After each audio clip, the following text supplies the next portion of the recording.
أشهد أن لا إله إلا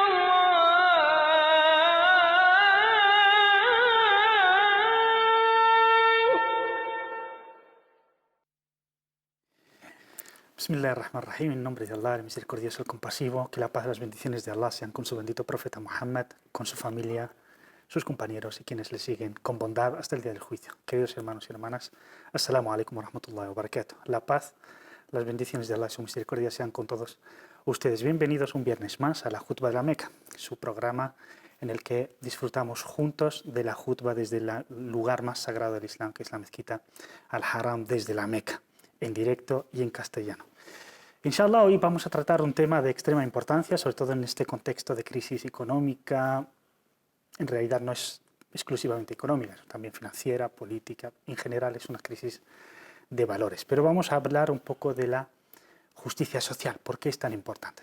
Allah subhanahu wa ta'ala y su bendito mensajero, la paz sea con él, lo que han querido al transmitirnos el Islam es que las personas conozcan a Allah subhanahu wa ta'ala y conozcan su misión de poblar la tierra. Y el poblamiento de la tierra evidentemente se hace con justicia, no se hace con la corrupción, que son dos opuestos. Y evidentemente, para que el ser humano pueda adorar a Allah y no tenga interferencias y preocupaciones, tiene que haber básicamente justicia, sobre todo justicia social, para que no le distraiga de su misión. Una persona hambrienta no puede interesarse por algo más allá porque le urge lo más próximo, que es, digamos, alimentarse. Evidentemente, también las personas privadas de su libertad, lo más importante es buscar, lo que quieren es buscar su libertad, lo más próximo y luego más allá. De ahí que la libertad, la justicia y sobre todo la dignidad son principios básicos, fundamentos del Islam, sin los cuales no puede una persona desarrollarse y completarse ni cumplir con sus deberes y con lo que Allah, digamos, le ha exigido que haga en esta vida como paso a la otra. De ahí que la justicia social es un terreno muy importante y una base para desarrollar estos grandes valores y fundamentos. Con nosotros hoy, inshallah, para tratar de este tema tenemos al señor y al profesor Rashid Filali Baba, expresidente de la Organización Nacional para el Diálogo y la Participación. Ha participado en muchísimo, es filólogo, es hispanista, español de origen marroquí, además de la ciudad, la capital científica de Marruecos, que es Fez, conocida por su gran trayectoria de conocimiento de las ciencias. Bienvenidos, Assalamu alaikum, Rashid. Muchas gracias. Hoy día estamos tratando este tema de la justicia social, que es algo muy importante, sobre todo en este contexto de crisis económica y financiera. Mucha gente está padeciendo incluso pobreza, ya no solo, digamos, escasez o llegan a fin de mes con dificultades, sino que básicamente es que hay mucha pobreza. Desde el estallido de la crisis en el año 2007, en el mundo ha aumentado, cuando la trayectoria desde el año 2000, con los objetivos del milenio de la ONU, etcétera, se había rebajado el número de pobres en el mundo, ha aumentado de forma brutal, la gente está muy desprotegida. Antes de entrar en los detalles, el Islam, en tanto como modo de vida, como filosofía, como religión, ¿cómo ve este tema de la justicia social? ¿Es algo que está presente? ¿Es algo básico, fundamental? ¿Es algo secundario y voluntario? ¿Cuál es la consideración dentro del Islam de la justicia social? Bismillahirrahmanirrahim, en nombre de Dios, el clemente y misericordioso, y la paz y las bendiciones de Allah subhanahu wa ta'ala sean con el profeta. Muchas gracias, hermano, por la invitación. Evidentemente, la justicia social deriva de la justicia en general. Y la justicia en el Islam es un tema muy importante, es muy fundamental. Para, digamos, dar testimonio de ello, el Corán en muchísimas veces insiste y manda a los hermanos, a los creyentes, al ser humano en general, a que establezca justicia. Por ejemplo, dice Dios Altísimo: oh creyentes, estableced la justicia, aunque sea en contra de vosotros mismos, o en contra de vuestros padres, o de vuestros familiares próximos. En otra alea también, muy famosa: Inna Allah ya'muru bil adli wal ihsan. Dios manda la justicia y la benevolencia.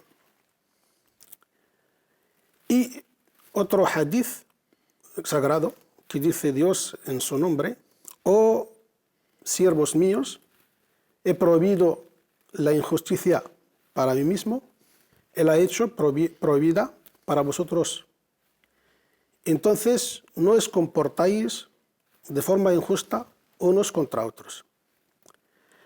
Otro hadith del profeta, ﷺ, que dice: una hora de un imán justo es mejor que adorar a Dios 60 años. Y otro hadith también que es muy famoso, que lo conocen casi todos los musulmanes, es el hadith en que el profeta habla de los 7 tipos de personas que van a ser, digamos, agraciados y protegidos bajo la sombra del trono de Dios el día del juicio, cuando no hay ninguna sombra. Un tipo de personas, digamos, de estos tipos, es el líder o el gobernador justo. Entonces, la justicia es algo muy importante en el Islam. Y como dice, digamos, Ibn Khaldun, que seguramente lo habrá sacado de las áreas del Corán y de los hadices, la base del reino o del gobierno es la justicia. Y la base del reino divino es la justicia y la sabiduría. De ahí viene la justicia social. Por supuesto, el ser humano y el musulmán es un ser sociable. Entonces, para que desempeñe su función, que es de adorar a Dios y poblar la tierra de forma adecuada, tiene que haber justicia. Si no, habrá caos, habrá corrupción. El hombre no puede desempeñar su función sin justicia. Subhanallah. Mencionaste un versículo del Corán. Dios ordena, en pocas veces en el Corán vemos la fórmula directa en donde Dios ordena. Es decir, muchas veces es creyentes, haced esto o no hagáis esto. Es decir, es una orden a los creyentes, pero por la importancia que tiene la justicia, vemos casi en leyes, en versículos muy concretos, muy determinados, muy pocos, donde realmente figura directamente Dios ordena. Y en ese versículo has mencionado, Dios ordena la justicia y la benevolencia. La benevolencia aquí es la caridad, la generosidad. Y aquí vemos que Allah subhanahu wa ta'ala quiere primero la justicia, es decir, no vale ser solidarios, ser benevolentes cuando la base o el sistema en sí es injusto. Es decir, es más prioritaria. Lo primero es la justicia, y la justicia evidentemente no alcanza ni llega a todos por igual, entonces, o no es suficiente a veces, entonces con la justicia primero y luego ya después de la justicia pues uno tiene que ser generoso. Estas dos, digamos, esta manera de escalar, de escalonarlas, primero tener en cuenta la justicia y después, digamos, la generosidad, es muy importante. No hay que confundirlos, ¿no? Por supuesto, se puede entender, digamos, de la clasificación, así, digamos, de la ordenación de los términos coránicos, que fundamentalmente la justicia. Yo creo que incluso con las leyes que el Islam, digamos, legisló, para que haya justicia, con las leyes es posible alcanzar la justicia social. Ahora, entonces se puede entender que primero la justicia es algo obligatorio. Y la benevolencia, o la caridad, o las obras buenas, o lo que uno pueda aportar voluntariamente, es algo optativo. En caso de que, casos, digamos, aislados, en casos de emergencia, la justicia no puede paliar, digamos, los efectos de las circunstancias determinadas, entonces viene la aportación voluntaria de los seres humanos. Lo digo porque es importante en algunas sociedades en donde existe una mentalidad del mecenazgo, de la benevolencia, de la beneficencia, al mismo tiempo que los regímenes, los gobiernos son muy corruptos, es decir, no son justos. De ahí que muchas veces lo que hace la generosidad particular es tapar un poco, porque bueno, la gente, ya que es solidaria entre sí, digamos, ya no exige tanto. De hecho, los franceses, no es que vayan en contra de la solidaridad y la generosidad, pero en la Revolución Francesa se decía que cada franco que se daba a los pobres retardaba la revolución un año. Evidentemente hay que ser solidarios y generosos, ¿no? Pero, digamos, cuando esta generosidad no va acompañada de una conciencia religiosa y política al mismo tiempo, para que la gente no aprenda a mendigar, sino a exigir sus derechos, es muy importante tenerlo en cuenta. Digamos, la generosidad, digamos, que depende de la voluntad de los individuos o de algunos colectivos, es algo que tiene que ser complementario. Ahora, digamos, la justicia, digamos, en general tiene que establecerse mediante un sistema político. Si el sistema político no es justo, por mucho que aporten los individuos, siempre habrá injusticia. Y la justicia, digamos, del sistema político se manifiesta en que el ser humano tiene que elegir libremente a sus representantes y pedirles cuentas al final de la época en que, digamos, se han puesto de acuerdo para que gobiernen estos gobernadores. Y como, digamos, hemos mencionado al principio, que un tipo de las personas que gozará de la sombra, digamos, del trono de Dios, es el gobernador justo. Y una hora, como dice el profeta, una hora bajo un régimen de un gobernador justo es mejor que adorar 60 años. Y la justicia tiene dos pilares. Un sistema político justo y un sistema financiero y económico también justo. Es decir, que las leyes tienen que, las leyes tienen que tener este espíritu de conseguir el bienestar social. Y social no se refiere solo a una minoría o a una clase determinada, sino social en general. Y para que se consiga esto, evidentemente la fuente de las leyes tiene que ser justa. Y lo único justo en este universo, fíjese, hemos llegado al, digamos, la justicia en el Islam o en árabe tiene dos términos, al-adl y adala. En castellano no existen los dos términos. El-adl es uno de los atributos en nombres sagrados de Dios. El-adl al-hakamu. El justo. El justo.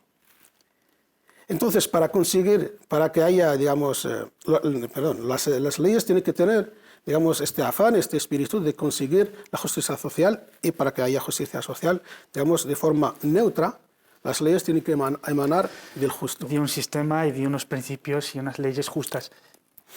Nos ha quedado claro de que bueno, la justicia social es fundamental, es básica en el Islam para que se desarrolle tanto la persona como la sociedad. Ahora, ¿qué medidas toma el Islam para que así sea? Es decir, una cosa son los principios, los valores, los textos, que están muy bien, pero el Islam como modo práctico, a modo de praxis, ¿qué propone para que una sociedad sea justa? Primero tenemos el gran pilar famoso que es el zakat. Es un pilar fundamental del Islam, uno de los 5 pilares. Dicen los sabios y los jurisprudentes que con zakat, si se aplicase zakat tal como manda Dios, no habría necesidad para otros, digamos, recursos. Y es verdad, digamos, cuando vemos en las primeras generaciones de la historia del Islam, cuando se aplicó zakat, no había falta para, digamos, legislar otras cosas. Otros impuestos. Sí, otros impuestos, digamos. Y en la práctica, digamos, en la historia del Islam, vemos, por ejemplo, el caso de Omar ibn al-Khattab, radiallahu anhu, cuando estaba paseándose por las calles de la Medina y encuentra un judío que estaba pidiendo. Y le pregunto, ¿por qué este señor pide? Dicen que le contestaron que es un judío, que es viejo, no puede trabajar. Entonces dijo que esto no es justo. Cuando era joven aportaba, digamos, su contribución a las arcas del Estado y ahora como es viejo no puede trabajar. No lo podemos dejar así. Se puede hablar de la primera seguridad social de la historia. Por supuesto. Pues vamos a desarrollar un poco este tema del zaque o del zakat, es decir, ¿en qué consiste? Zakat es la aportación, digamos, económica. Es, digamos, si salat, la oración, es el pilar espiritual en el Islam, zakat es el pilar económico o financiero del Islam. Y no se puede separar entre zakat, salat y zakat. Como sabemos, casi todos los musulmanes saben que Abu Bakr, que Dios esté complacido con él, luchó contra los que no querían, digamos, aportar zakat. Zakat es un, digamos, pilar fundamental. ¿Cuánto se paga? ¿Qué es zakat? Zakat es una aportación que deben de aportar los ricos que tienen cierto, digamos, que tienen cierto ingreso. Digamos, está calculado. Por ejemplo, podemos hablar aquí en España, siempre depende del valor del oro, que es, digamos, la unidad con que se miden ahora. Ahora son casi, digamos, 2.500 euros. Si uno le sobran 2.500 euros y se pasa un año, y es musulmán, por supuesto, tiene que dar el 2,5% de esos 2.500, que viene a hacer 75 euros al año, que es poca cosa. Pero, digamos, y fíjese que, digamos, los sistemas ahora europeos, digamos, los ricos no quieren aportar. Tenemos un caso famoso del francés que se convirtió o cambió de país y de nacionalidad, que no quiso aportar. El Islam incita digamos, empieza, digamos, a ordenar a los musulmanes a que aporten desde, digamos, pequeñas cantidades. Y ahora me acuerdo del hadith del profeta ﷺ, en que dice, tal vez un dirham pueda llegar mucho antes que 1000 dirham. Es decir, que tal vez un euro puede cundir más que 1000 euros. En el sentido de que si uno tiene 2 o 3 euros y da un euro, es decir, ha dado el 50 o el 30% de lo que tiene. Y si uno tiene 100.000 euros y da 1000, es el 1. Es el 1. Entonces, el Islam incita a que la gente, digamos, aporte, aunque tenga poco. Además, en el zakat, en este pilar del Islam, que es el 2,5% de lo que uno tiene y que se paga anualmente. Es decir, en Europa en realidad se pagan impuestos altísimos. Es decir, estos ricos, por ejemplo, la iniciativa de François Hollande es el 75% de los que tienen más allá de una cantidad que es muy importante. El Islam tiene esta ventaja de que nada más a partir de una cantidad, que es estos días que el oro se ha multiplicado en los últimos años por casi 4, es decir, de 400 euros creo que la onza a 1.700, es decir, se ha multiplicado de una manera brutal. Si uno tiene ya 2.000, no hace falta ser muy rico para pagar el zakat para que sea obligatorio, sino que ya a partir de un nivel. Pero claro, hay gente que tiene unas cantidades que sería un dineral para una sociedad, pero es que además, al ser un impuesto anual, la gente está obligada digamos, a movilizar ese dinero para que se desarrolle la economía, porque si no, cada año va menos a menos hasta que uno se queda, digamos, con muy poco de lo que tenía antes. Pero además la ventaja del Islam es que no solo existe el impuesto a nivel del dinero o del oro, sino también de las posesiones que uno tenga. Puede ser, digamos, en agricultura, en carnes, digamos, en animales. Y además, en los últimos las últimas décadas también existe un ijtihad, Yusuf al-Qaradawi, de que Allah lo guarde, no solo en esto, porque la sociedad tradicional solo tenía, digamos, sus cultivos, actualmente también el petróleo, etcétera, etcétera, ¿no?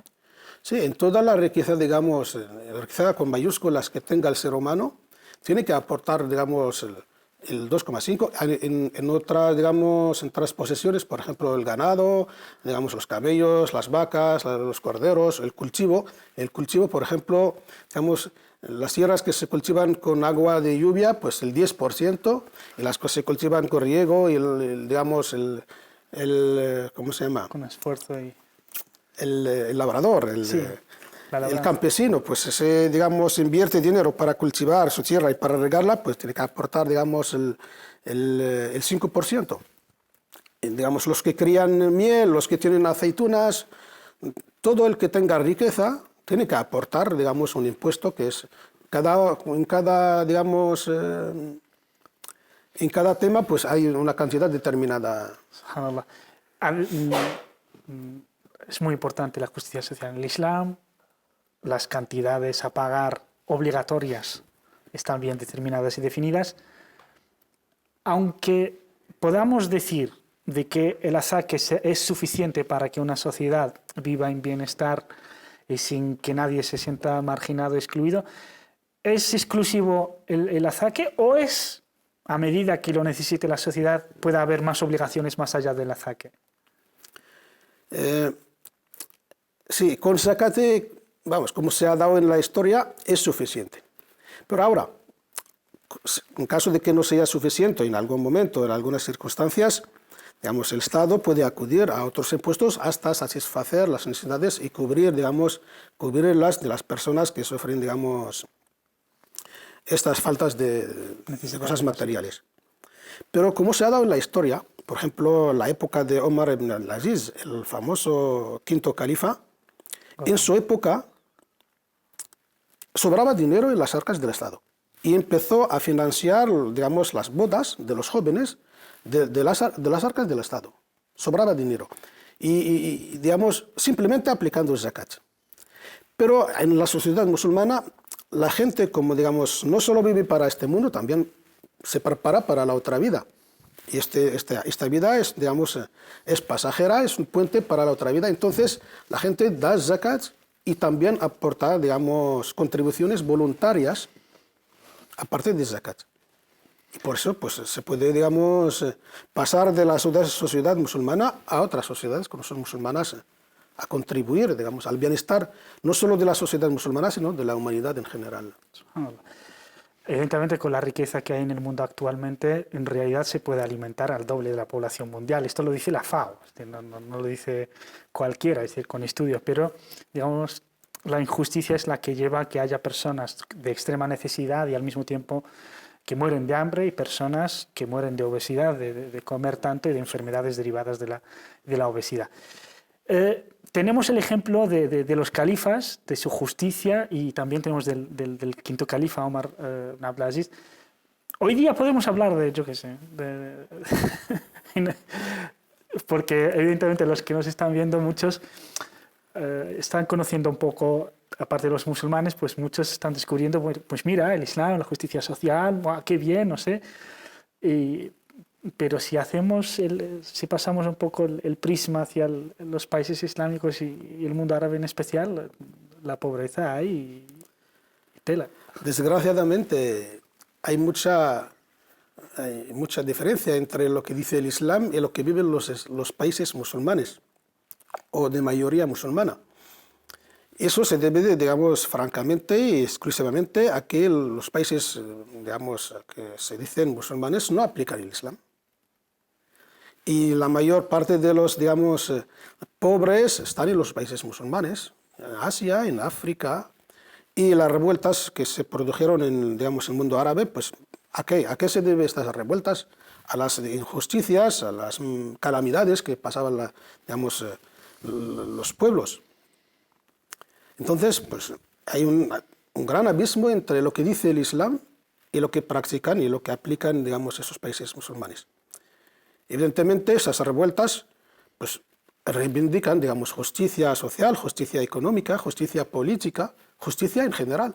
Y si nos fijamos, hay muchos partidos, digamos, que están ahora gobernando y en Turquía justicia Sí, y, que llevan el nombre de sí, justicia. desarrollo, en Egipto justicia y libertad, en Marruecos justicia Desarrollo. y desarrollo.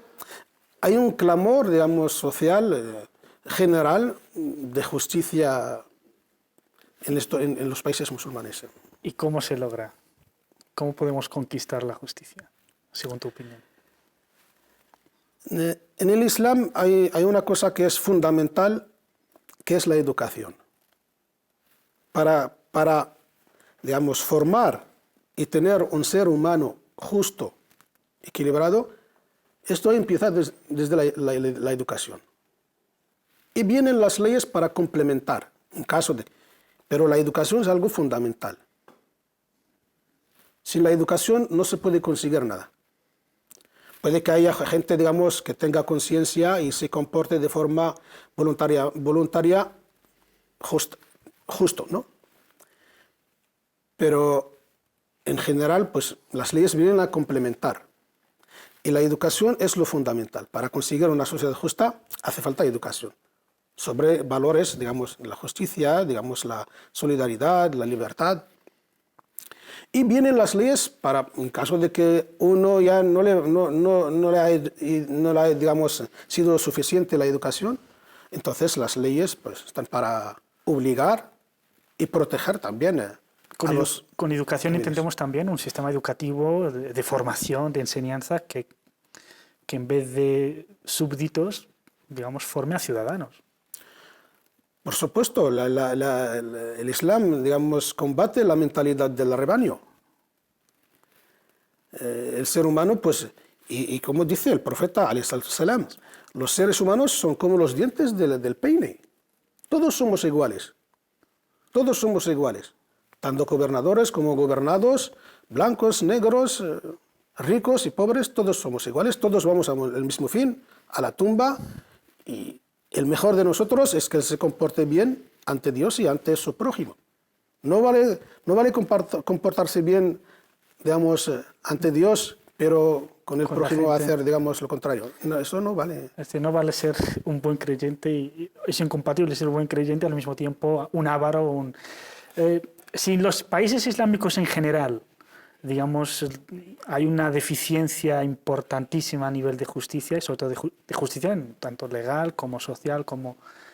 No obstante, a nivel social sí que hay muchísima gente benefactora, hay mucha gente generosa que digamos, que ayuda a los demás, sin lo cual no podemos entender que tantos millones de personas que sufren tanta calamidad digamos, no se revuelvan y no se revolucionen.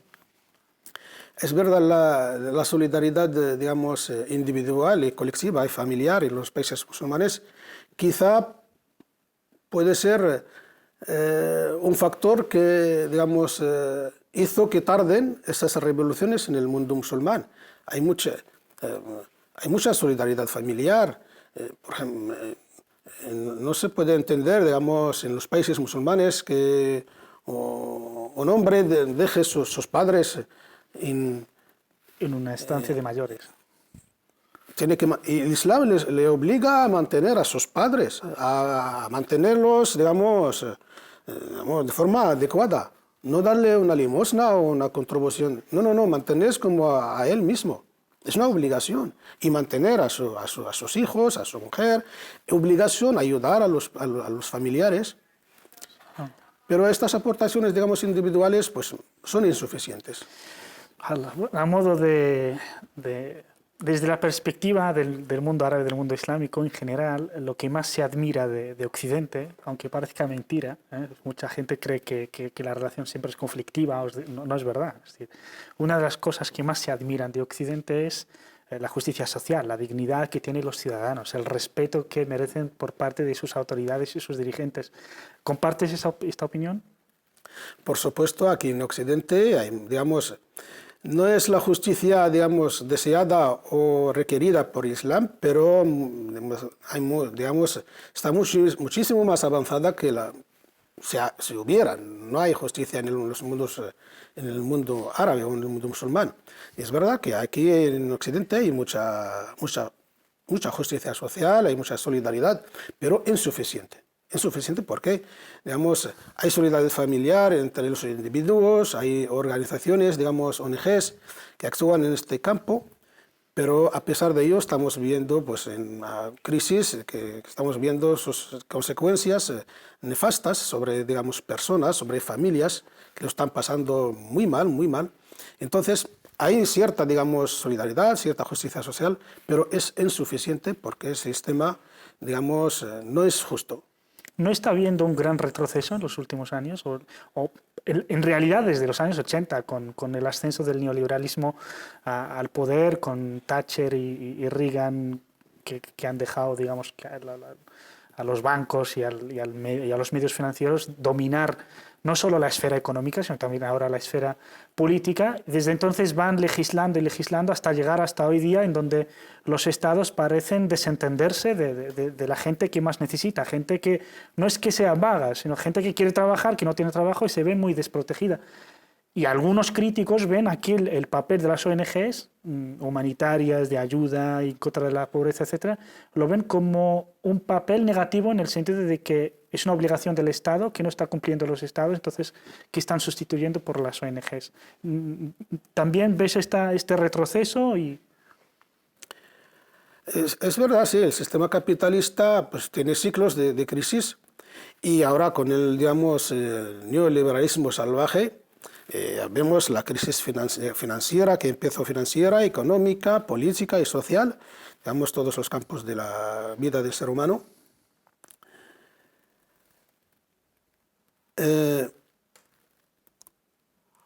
Hay retroceso. Digamos, simplemente cuando empezó la crisis a finales de 2007 hasta hoy día, el nombre de pobres en los países europeos ha aumentado. Mucha gente, pues vemos en los programas de la televisión y gente que va acudiendo a los comedores sociales, familias enteras que... hace poco he visto yo un programa en que salió un licenciado durmiendo en la calle. Licenciado en económicas, durmiendo en la calle. Aquí falla algo muy grave, que es solo dos datos. Primero, hay millones de personas necesitadas, no se les ayuda, y se ayuda a los bancos. Este es el primero. Segundo, hay más casas vacías y más pisos que las personas sin techo. Sí. Aquí falla algo muy grave. Es decir, la justicia social ya, digamos, esa visión debería de incorporar un elemento crítico. Sí, hombre, claro, cuando hablamos y, digamos, alabamos la justicia social que hay aquí en Europa, pues comparamos más o menos con el mundo musulmán o el mundo árabe en general.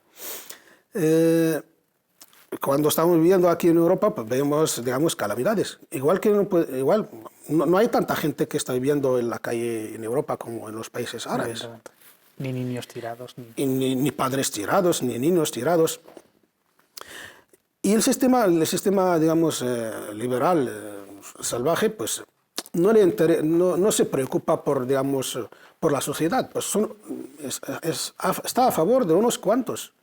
Y no se interesa ni le preocupa, pues, y pasan.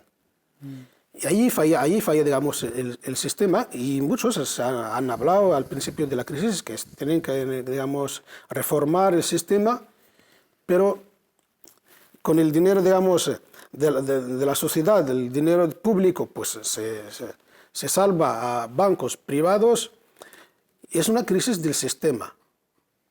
Claro, se caen los bancos, cae el sistema. Y Occidente no tiene otra alternativa.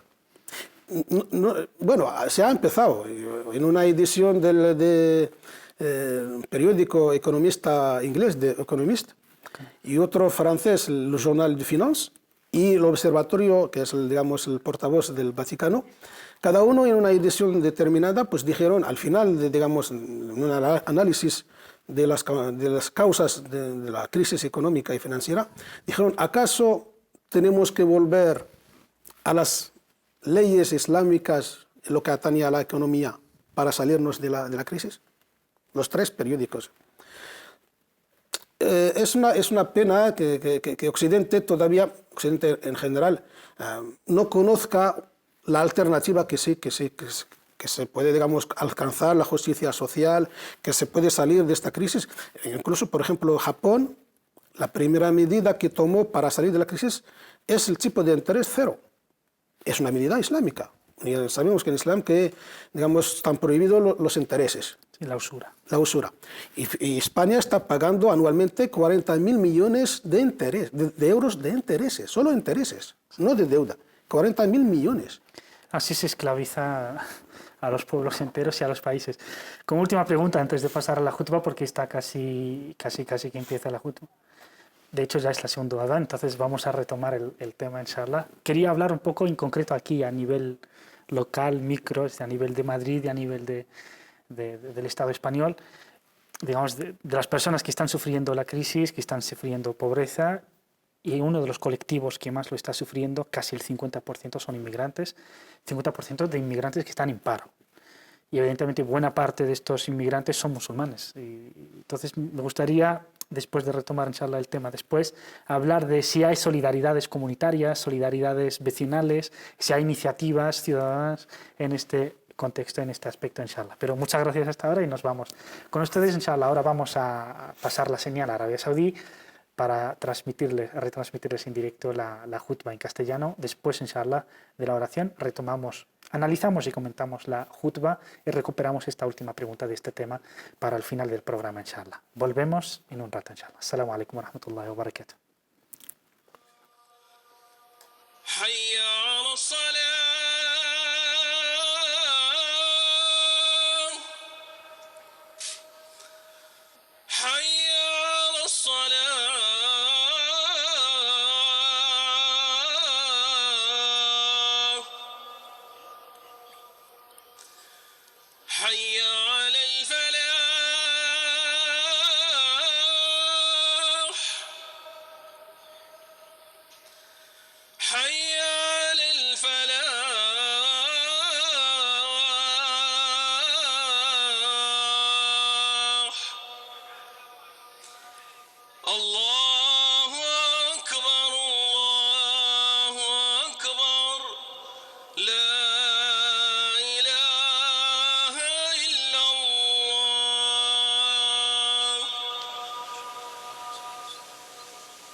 Ciertamente todas las alabanzas son para Allah. A Él pedimos perdón y le pedimos protección.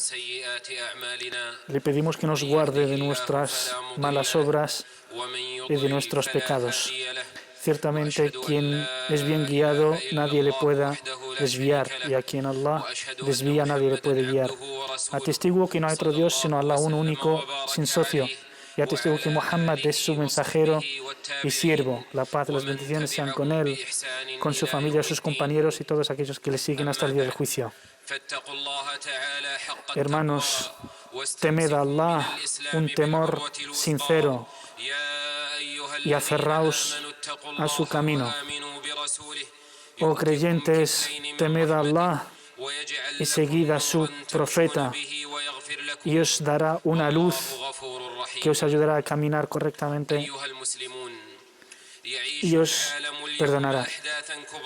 El mundo hoy día vive grandes cambios históricos, y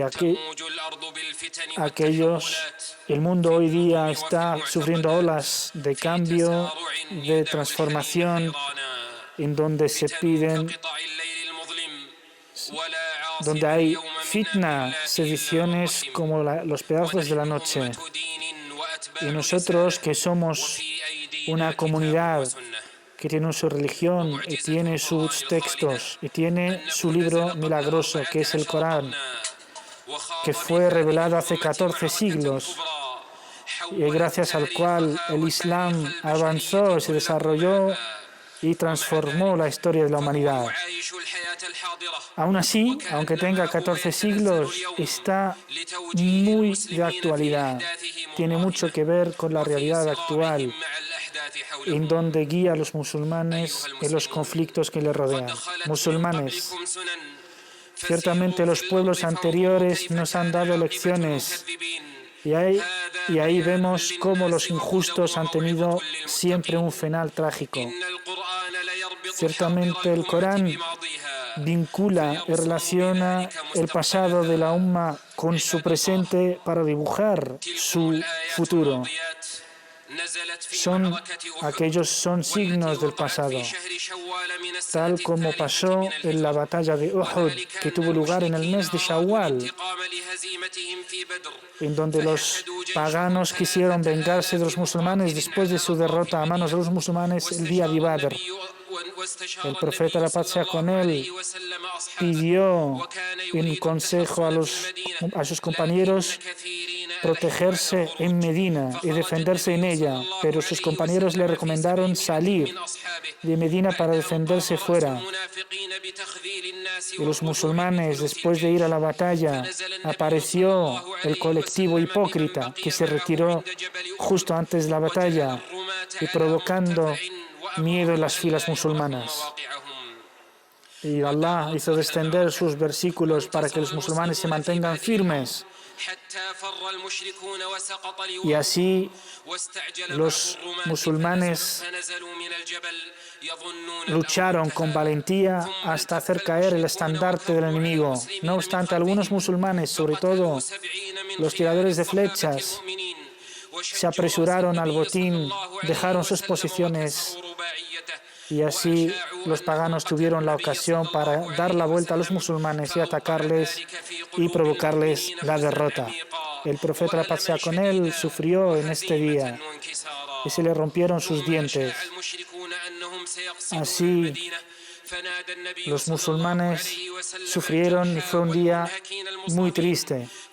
Los paganos amenazaron con perseguir a los musulmanes hasta Medina y el profeta exhortó a los creyentes para que hicieran filas y luchar contra los paganos y así disuadió a los paganos y se dieron cuenta estos de que no podían, aunque hubieran ganado en esa batalla de Uhud. Así pues, en nuestra historia también hay derrotas y sufrimientos para aprender la lección. 60 versículos del capítulo de la familia de Imrán relatan este hecho. No son versículos que han sido descendidos en vano o solo para describir unos hechos históricos, sino para aprender de ellos y tomar la lección. Así, cuando muchos odian a los musulmanes y conspiran contra ellos para derrotarles,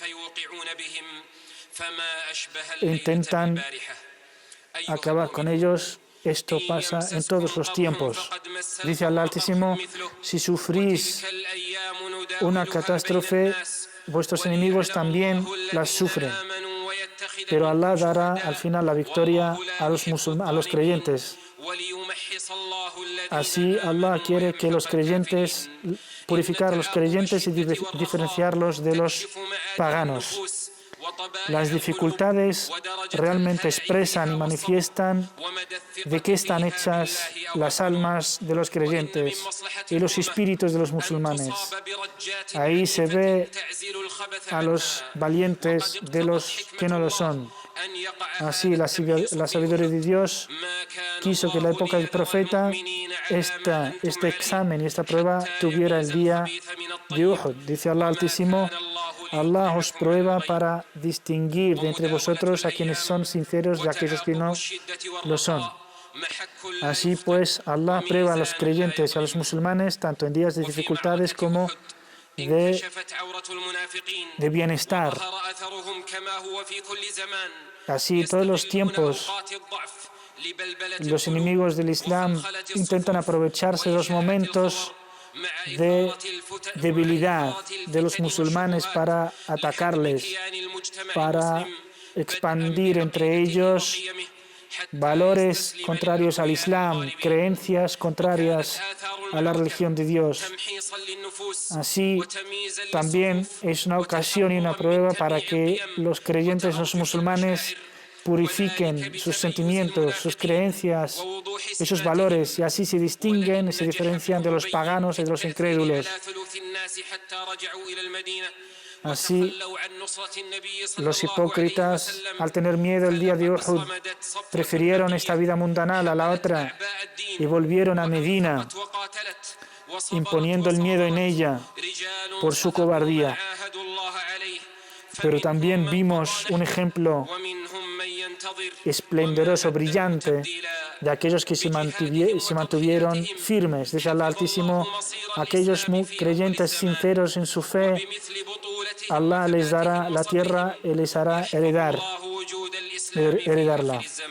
Son la gente de la misma índole, de la misma estirpe, son aquellos que defienden el Islam en todos los tiempos.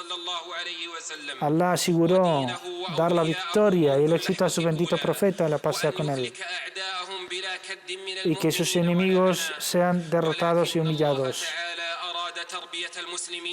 Pero en Uhud, lo que quiso Allah es para probar a los musulmanes y hacerles saborear el sabor de la derrota para que se sobrepongan también y no solo se habitúen al éxito y a días de victoria. Aquí viene el principio y el valor de la paciencia y de la valentía ante las dificultades. Este es un signo de Dios y es la dificultad de la prueba antes de la victoria definitiva. En la batalla de Uhud, Allah Altísimo nos recuerda, hablándonos de Uhud, nos recuerda también la batalla de Badr, para aclararnos las causas de la victoria y las causas de la derrota, y para que los musulmanes lo tengan en cuenta y aprendan. Dice Allah Altísimo en el Corán que Allah apoya a los creyentes en sus batallas con ángeles, pero el requisito es el temor de Allah y la paciencia. Musulmanes creyentes, en el capítulo de la familia de Imrán, Dios nos advierte de las conspiraciones de los enemigos y nos advierte de estar muy confiados. Y ahí nos muestra la rivalidad que tienen las creencias incorrectas y desviadas contra la creencia islámica. Es un aspecto de la batalla muy, muy importante. La batalla es global, que tiene varios aspectos, y uno de ellos es el aspecto ideológico y doctrinal. Los enemigos toman todos los medios posibles para humillar a los musulmanes y derrotarlos. Es un signo también de todos los tiempos. En estos versículos, en medio de ellas, Dios nos advierte de la usura y nos advierte de estar confiados en esta vida mundanal y nos aconseja ser generosos, ser benevolentes, benefactores y solidarios con los demás.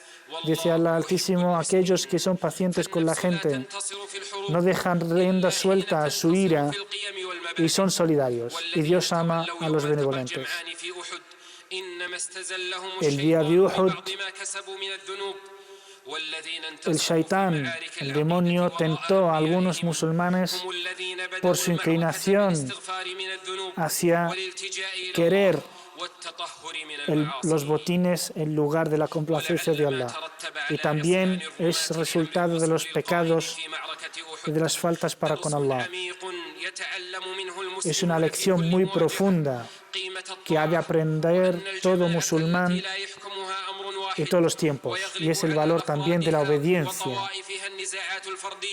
Los musulmanes han de tener muy en cuenta que la obediencia es básica a Dios y a su mensajero, la paz sea con él, para que todo le salga como Dios quiere. Y Allah cumple su promesa con él. Así pues, además, la obediencia impide que entre los musulmanes haya rivalidades inútiles, egoísmos y conflictos. Decía el Altísimo, aquella vez cuando sufristeis la catástrofe, preguntasteis ¿por qué? Y la respuesta viene de vosotros mismos. Así pues, el no perder el vínculo con Allah es la garantía del apoyo y del auxilio de Dios para sus creyentes. Y Allah les da la victoria sobre sus enemigos. La batalla de Uhud dejó profundas huellas en la psique del profeta, la paz sea con él. Ahí fue muy herido en su cabeza, en su cara, se derramó mucha sangre suya, bendito sea. Y se rompieron sus dientes. Sufrió sed hasta tal punto que tuvo que caer de rodillas de tanta sed. Y Allah quiso que uno de sus compañeros, Allah esté complacido con él, y dice, ojalá fuera yo quien sufriera en lugar del profeta. Y fue la batalla también en donde se asesinó, se mató al tío del profeta, Hamza, que Allah esté complacido con él, y se maltrató su cuerpo. El profeta la pasea con él. Después retomó los ánimos y empezó a animar a sus compañeros para primero animarles y hacerles sobrellevar el momento tan difícil que fue la derrota de Uhud.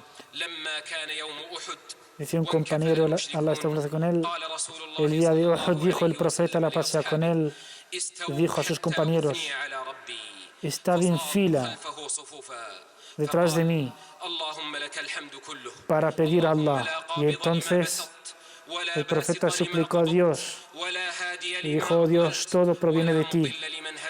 Tú das y tú quitas. Nadie puede privar a quien tú le das y nadie puede dar a quien tú privas. Oh Allah, danos tu misericordia y tu bendición, de tu sustento que no tiene fin. Oh Allah, te pido el disfrute el día del juicio y darnos el paraíso. Oh Allah, haz que amemos la fe y embellece con ella nuestros corazones y haznos de los justos. Oh Allah, haz que muramos musulmanes y el día del juicio haznos resurgir entre los justos y benevolentes. Oh Allah, esta gente que está enfrente de nosotros lo que quieren es acabar con tu da'wa, con tu palabra. Oh Allah, tú eres el veraz. Siervos de Dios, el Corán da su pésame y ánimo a los creyentes después de la derrota para que no dejen de producir y de trabajar y de esforzarse. Dice al Altísimo, no os entristezcáis porque vosotros estáis en mejor posición. Ciertamente los días son diferentes, hay días de victorias y días de derrotas. Y Allah quiere que haya entre vosotros testigos de ello. Y Dios se complace con los justos. Y así, Allah Altísimo en el Corán, al mismo tiempo que anima a los creyentes a seguir en su hacer, les anima y les consuela. Y así, Dios les recuerda la gran recompensa que les espera gracias a lo que han dado y al esfuerzo que han desplegado ese gran día. y que todo, al fin y al cabo, está decretado por la voluntad de Allah. Pero hay que esforzarse para que así la gente no se deje caer en la inoperancia. Así, las directrices del Corán y sus enseñanzas son mucho más importantes que la derrota o la victoria en sí. Recuerda que así es la ley divina y que a veces en una derrota Dios quiere hacer cumplir unos fines que no se cumplen de otra manera. Y así, para fortalecer los valores y que los musulmanes mantengan su creencia firme, aquel a quien Dios da la victoria nadie le puede derrotar, independientemente de la traición de los hipócritas y de los traidores. Dice Allah Altísimo, si Allah os da la victoria, nadie os pueda derrotar. Y aquellos que os traicionan les espera, no os perjudican en nada, y a aquellos les espera un castigo divino el día del juicio. Que Allah nos bendiga con el Corán y en la Sunna, y que nos bendiga con sus versículos y sus enseñanzas. Digo esto y pido a Allah por mí y por vosotros.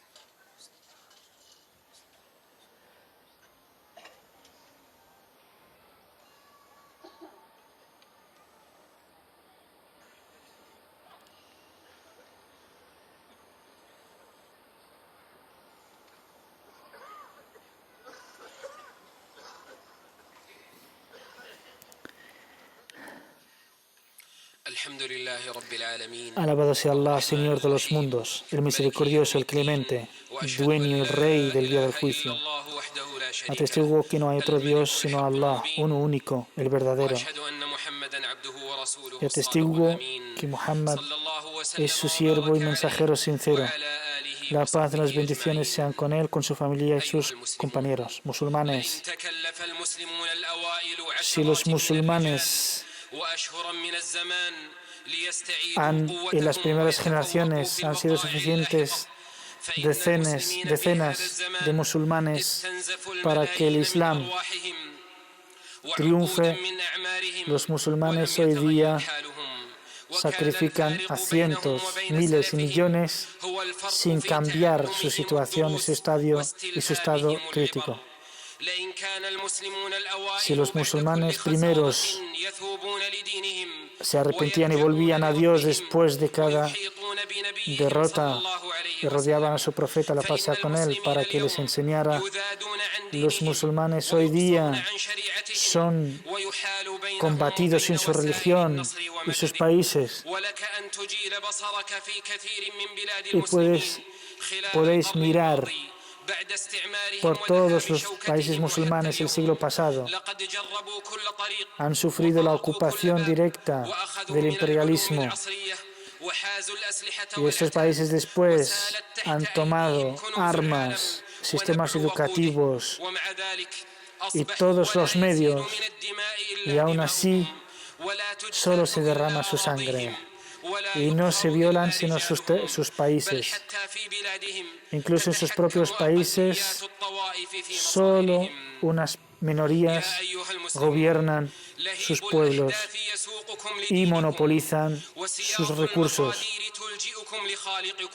Así, en realidad, estas catástrofes y estas crisis nos han de hacer recordarnos a nuestras primeras generaciones, revisar nuestra relación con Allah,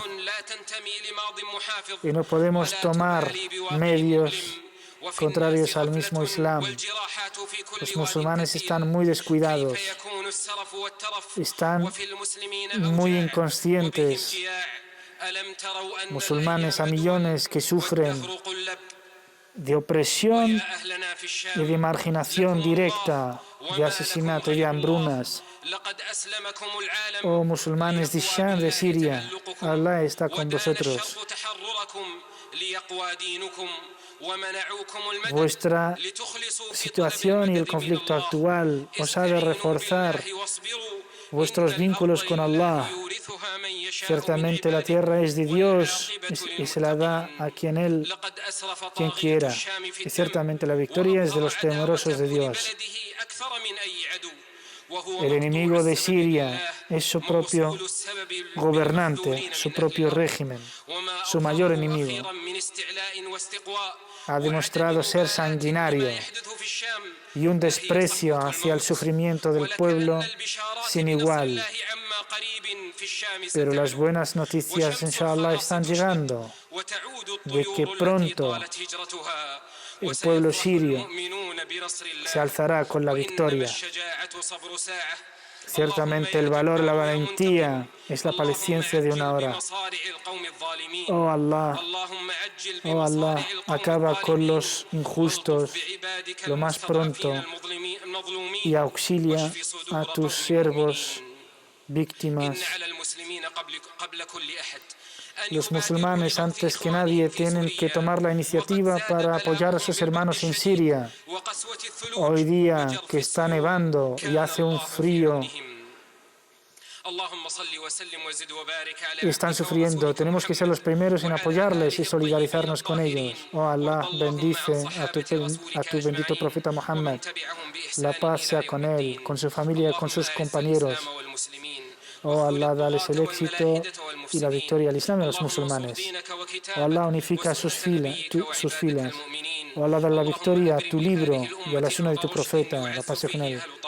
Oh Allah, bendice a esta umma con líderes que la guían bien, en donde se honre a los benefactores y se humilla a los pecadores. Oh Allah, quien conspira contra los musulmanes y les quiera un mal, haz que su conspiración se vuelva en su contra. Oh Allah, dales el éxito y el auxilio a los que luchan por la justicia en Palestina, en Siria y en el resto del mundo. Oh Allah, libera a la mezquita de Al-Aqsa de los ocupantes injustos. Oh Allah, auxilia y ayuda a los justos en todas partes. Oh Allah, para el derramamiento de sangre en todas partes. Alimenta a los hambrientos y cura y sana a los enfermos. Y humilla y derrota a todos aquellos que humillan a sus pueblos y a la gente. Oh Allah, a nuestros líderes musulmanes, guíales bien. Oh Allah, ayúdales a seguir tus enseñanzas, tus órdenes y hagan caso a tus prohibiciones. Oh Allah, ayúdales y a sus ayudantes y consejeros en todo aquello que vaya en el interés general de sus pueblos. Oh Allah, haz que estos líderes sean una misericordia para sus pueblos y no un castigo. Oh Allah, bástanos el mal de los malignos. Oh Allah, danos el bien en esta vida y el bien en la otra. Protégenos del fuego. Oh Allah, cubre nuestros pecados el día del juicio y danos la victoria contra los incrédulos. Oh Allah, ayúdanos a conseguir los buenos fines que tú quieres para nosotros. Oh Allah, ayúdanos a ser buenos y a ser buenos con nuestras familias, nuestras esposas y nuestros hijos. Oh Allah, ciertamente eres el Dios uno, único. Tú eres el omnipotente, el rico, y nosotros somos los necesitados de ti, los pobres. Oh Allah, danos la lluvia y bendícenos con sus frutos. Oh Allah, revivifica nuestras tierras y que sea una misericordia para toda tu creación. Oh Allah, acepta nuestras buenas obras y acepta nuestro arrepentimiento. Tú eres el misericordioso, eres el compasivo. Ciertamente eres tú, el Señor de los mundos. Todas las alabanzas son para ti. Queridos hermanos, acto seguido se va a proceder a la oración del viernes. Inmediatamente después volvemos a plató.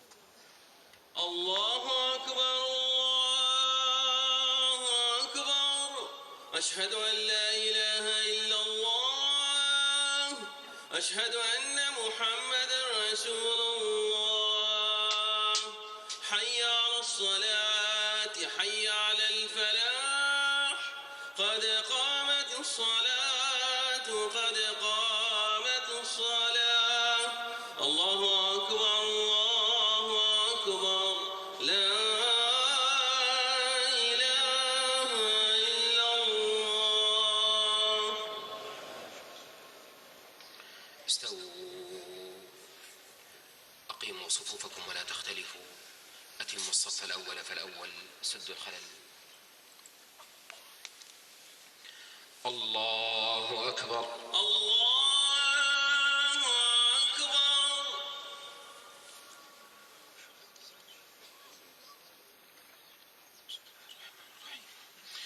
الحمد لله رب العالمين الرحمن الرحيم مالك يوم الدين إياك نعبد وإياك نستعين اهدنا الصراط المستقيم صراط الذين أنعمت عليهم غير المغضوب عليهم ولا الضالين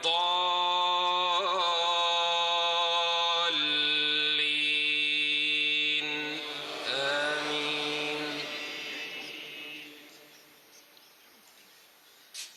ألم نشرح لك صدرك ووضعنا عنك وزرك الذي أنقض ظهرك ورفعنا لك ذكرك فإن مع العسر يسرا إن مع العسر يسرا فإذا فرغت فانصب وإلى ربك فارغب.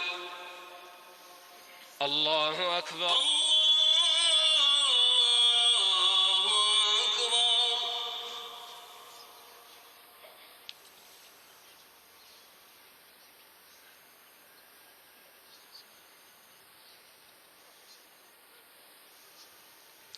سمع الله لمن حمده ربنا ولك الحمد.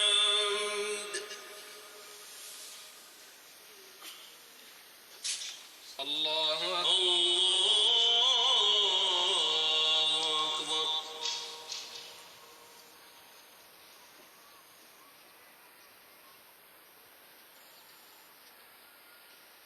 الله أكبر الله أكبر. الله أكبر الله أكبر.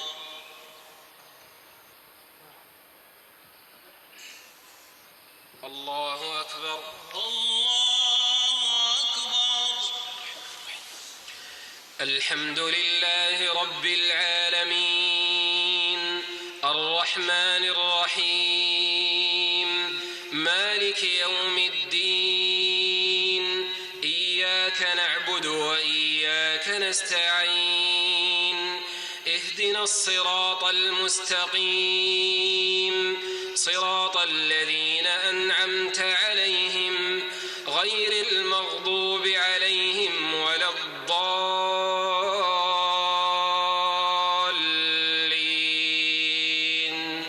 آمين. إذا جاء نصر الله والفتح ورأيت الناس يدخلون في دين الله أفواجا فسبح بحمد ربك واستغفره إنه كان توابا. الله أكبر الله أكبر.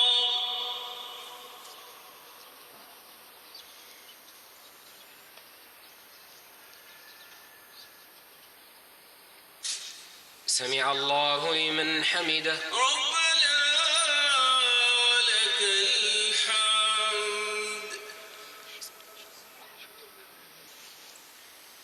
الله أكبر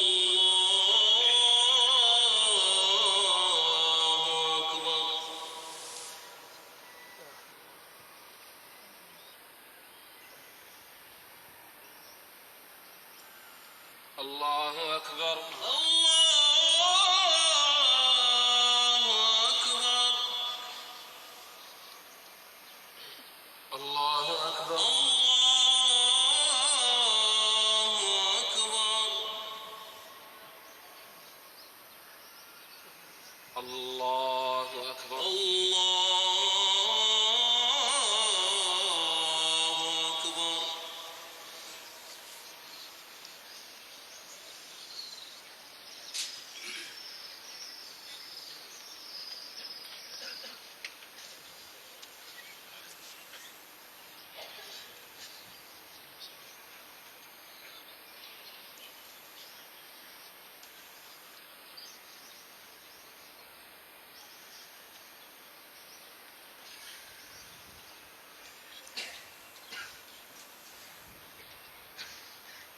السلام عليكم ورحمة الله.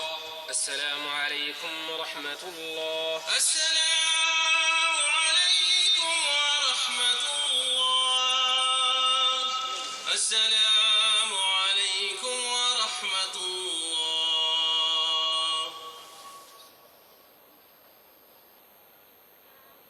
أستغفر الله أستغفر الله أستغفر الله ولا إله إلا الله وحده لا شريك له الملك وله الحمد يحيي ويميت وهو على كل شيء قدير.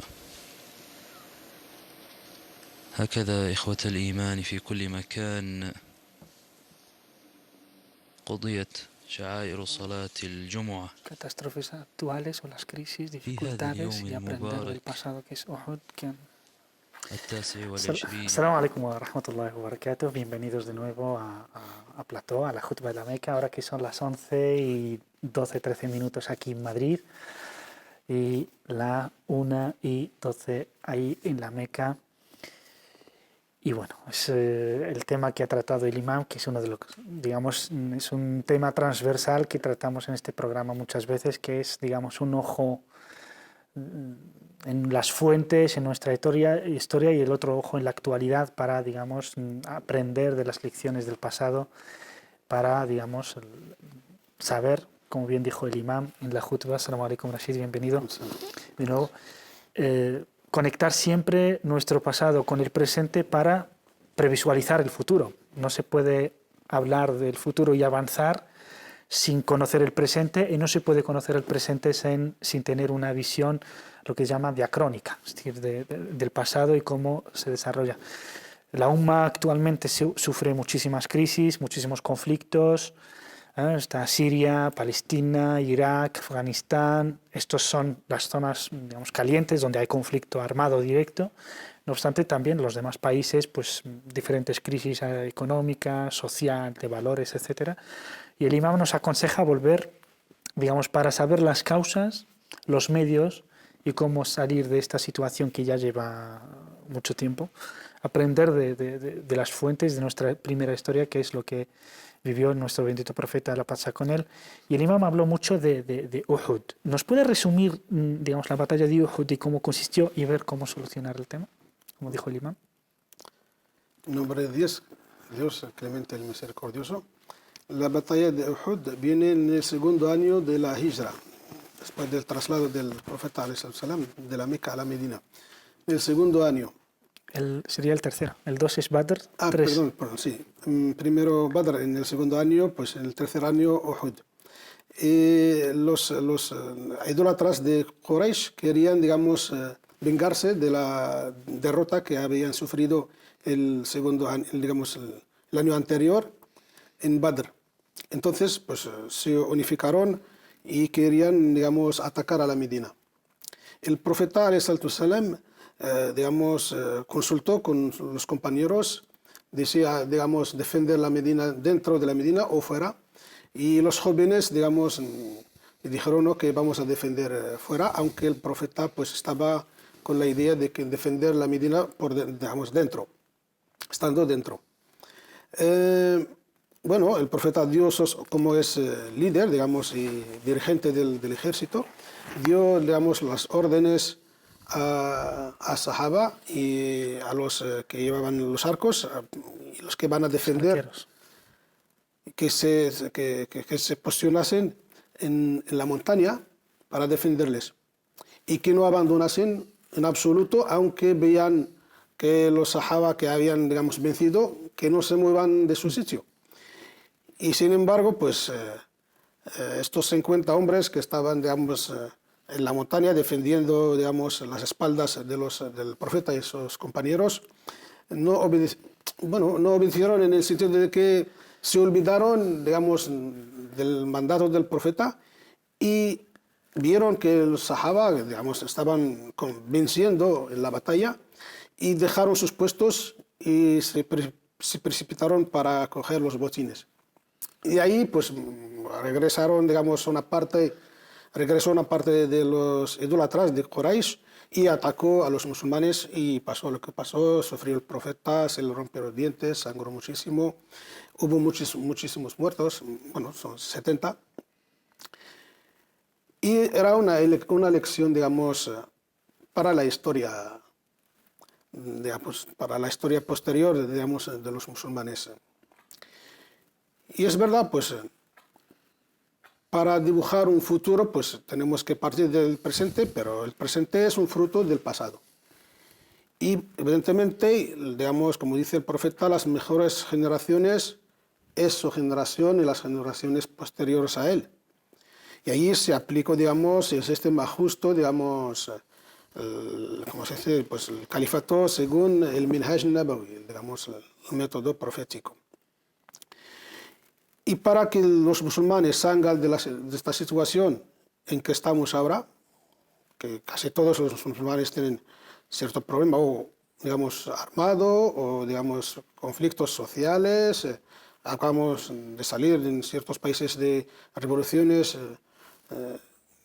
sociales, hay cambios, hay cierta parte de la sociedad que todavía no está digiriendo estos cambios, está tanto frenar estos cambios positivos. Entonces, pues es aconsejable que volvamos a la historia y aprender, digamos, también de las enseñanzas del profeta ﷺ y de sus compañeros que han sido califas, para poder, digamos, dibujar un futuro mejor y seguro para las sociedades árabes y musulmanas. Como bien dijo el imán, muchas veces se aprende de una derrota más de lo que se aprende de una victoria. Pues con una victoria pues llega la euforia y ya pues crees que las cosas marchan solas. Esto pasa, es una ley de la vida, no solo en temas conflictivos como las batallas o las guerras. En la batalla de Uhud tiene unas enseñanzas impresionantes. Es decir, está el tema de la consulta. El profeta, la paz sea con él, está refrendado por la revelación, prefería combatir y defender Medina dentro de Medina, lo que hoy día sería guerra de guerrillas, es decir, conoces mejor a Medina, puedes planificar, pero los jóvenes que estaban muy animados porque no habían combatido en Badr, pues vamos a ir nosotros a por ellos. Y, vale, pues si es vuestra opinión, vamos. Y cuando van a salir, algunos compañeros se sintieron un poco arrepentidos y dijeron, hemos casi como que hemos impuesto una idea, una opinión al profeta. Y cuando van al profeta y dicen, no hace falta, podemos defenderlo aquí, dice, ya una vez que nos preparamos para la guerra, para salir, no hay vuelta atrás. Solo esto de la Shura es impresionante. Si se consultara a los pueblos, son sabios. Es decir, el pueblo en su conjunto suele ser muy sabio y los gobernantes no hacen caso. Te lo hablamos mucho de este valor, pero conviene siempre, digamos, resaltarlo. Evidentemente, la Shura es algo fundamental del sistema político en el Islam. Incluso se llama Shura. Hay unos que no quieren llamarlo democracia, lo llaman Shura, que es, digamos, el término, pues, quiere decir consulta. Shura, consulta. Y el profeta, digamos, el Corán le manda muchas veces consultar, consultar y consultar. Y de hecho, el profeta lo llevó a cabo en su, digamos, en su vida.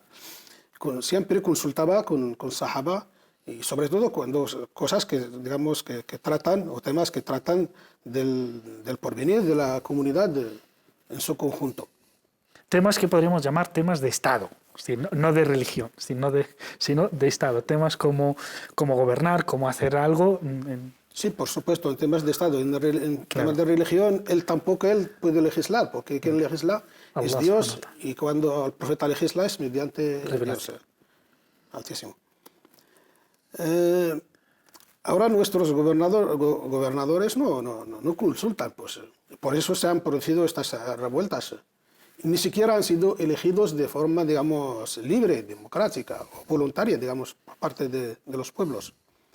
La consulta es algo fundamental, tiene que aplicarse, que tiene que darse para que haya justicia social.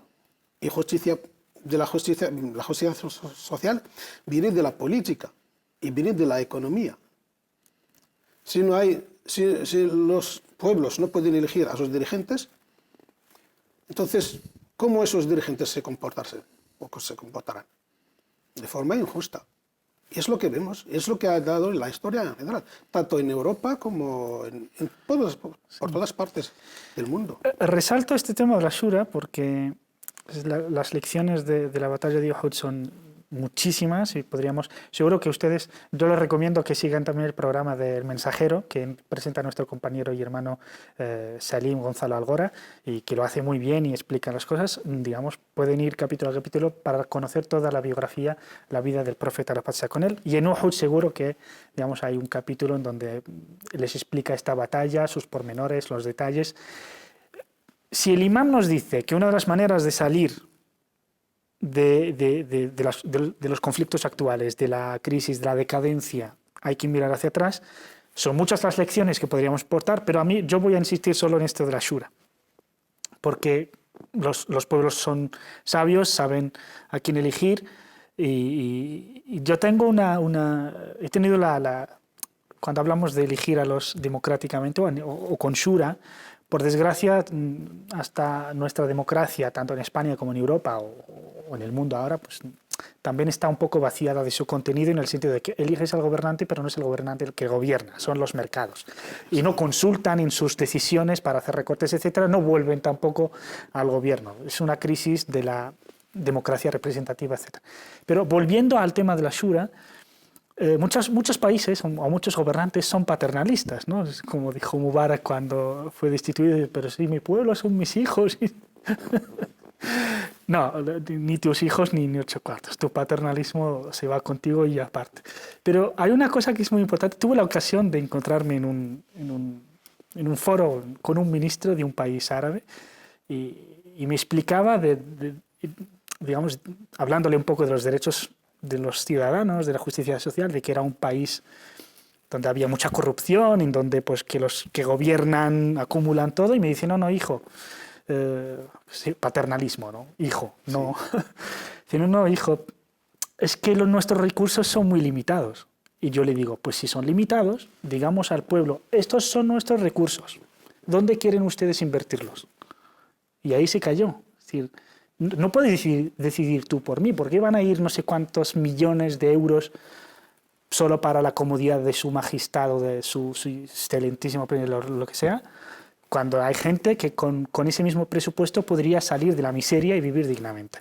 Entonces la Shura aquí sería muy, muy importante de que se implante como una demanda social para que la gente pueda, y luego la obediencia o lo que es el compromiso ciudadano tendría sentido. Porque se habla mucho, por desgracia, y hasta en algunas jutbas, que es importante obedecer al gobernante pero ¿a qué gobernante obedecer cuando se traen los textos? Por supuesto, pues la Shura es algo fundamental. Y la Shura viene dentro de un contexto de que es un contrato entre el gobernador y el gobernado. Y cada uno tiene que cumplir con sus obligaciones. Y cada uno tiene que, digamos, reclamar también sus derechos dentro de este contrato. Ahora, si no hay Shura, no hay contrato. Y si no hay contrato, pues ¿qué hay? Hay, digamos, dictaduras, hay, digamos, y solo, como dijo el faraón, solo, digamos, Mauricio y la Mara. Entonces, pues... Él piensa por el pueblo. Se creen, digamos, esos seres humanos, digamos, que están elegidos de forma, digamos, no democrática, se creen que ellos los únicos que saben, que tienen, digamos, el don, no sé, divino, extrahumano de conocer, de saber, manejar. Y de hecho, pues muchos ni siquiera se quieren mover de la silla digamos, del poder. Vemos a Mubarak, a Gaddafi, bueno, a este criminal de menos Siria. Mal el primero que se escapó, y este criminal de Siria, nadie quería abandonar el poder. Y el poder, como dijo, pues, digamos, un gran filósofo de la política, pues el poder corrompe al final. Muchos años en el poder, uno se corrompe. Es mejor que pase unos cuantos años y que rinda cuentas ante digamos, el pueblo, ante la sociedad y ante los organismos, digamos, competentes. Mejor. Es digamos, lo ideal para el ser humano. Además, no estaría mal que estos presidentes sean elegidos, sobre todo los elegidos, porque los que no han sido elegidos pues se imponen como sea. No estaría mal que vivieran parte del tiempo en los barrios más desfavorecidos y que vivan al igual y así nunca, digamos, como hacían los julefá. Los julefá, entre otras cosas, eran gente humilde y cuando han accedido al poder y podían tenerlo todo, se quedaban, digamos, siendo pobres. Es más, eran más rigurosos consigo mismos que con los ciudadanos. En realidad teníamos prevista una pausa, retomar el tema que hemos empezado al principio, pero bueno, veo que el tiempo casi se nos ha ido, así que como último, volviendo al tema nuestro original sobre, digamos, las solidaridades entre las comunidades, sobre todo inmigrantes, sobre todo musulmanes y las mezquitas, pues están haciendo algo para paliar un poco la situación, ¿no? Y muy breve, por favor, para irnos. Sí, los musulmanes, digamos, aquí en Occidente, en España en concreto, pues son parte de la sociedad y sufren, digamos, lo que sufre toda la sociedad, son parte de la sociedad, al fin y al cabo. Las mezquitas pueden desempeñar, digamos, un gran papel para animar a la gente, para concienciar a la gente, para hacer a la gente que sea activa en este campo de solidarizarse y, digamos, aportar lo que pueda cada uno, digamos, a los familiares, a los amigos, a los vecinos. Pero hay cierta iniciativa, digamos, individual, pero hace falta que los musulmanes se organicen mejor en asociaciones, digamos, para que se vea, digamos, más o menos su trabajo social que hacen. Sí, además muchos musulmanes prefieren cuando hacen donativos o si solidarizan lo hacen bajo el anonimato. Sí. Exacto, sí. También está esa mentalidad de que es muy positiva, que es cuando haces algún bien, pues no vas por ahí presumiendo de haberlo hecho. Señor Rashid, muchísimas gracias por haber aceptado la invitación, que además te pido perdón porque te la he pedido casi a última hora. Bueno, muchísimas gracias por haber aceptado nuestra invitación. Inshallah, pues podamos verte pronto por aquí.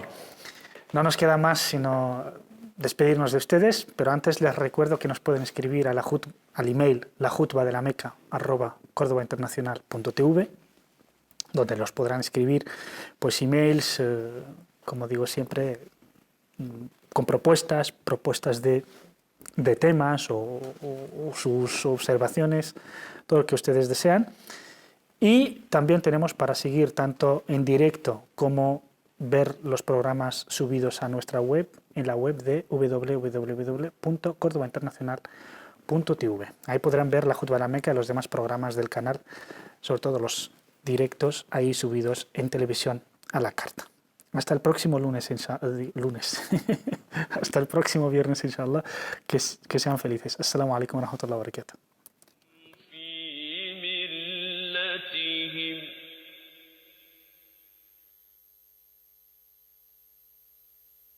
يرجموكم أو يعيدوكم في ملتهم ولن تفلحوا